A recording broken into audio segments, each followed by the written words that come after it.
rowboat right next to you, and you couldn't go anywhere. Nice. Yeah. Very nice. Which guy? Oh yeah, that rowboat. Yeah. I was like, I have problems here. Like, look, buddy, look at the guy. Where's that shit? Is that what they say? Look at that. Yeah. Well, this is you can take off and just completely submerge it.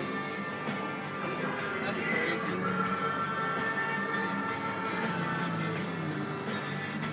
I don't even go gym. I just gotta use this Yeah. thing for 15 minutes a day. I know. Nice. Real nice. That's your lesson for the day, Mike. Go out there and do all the steering on it.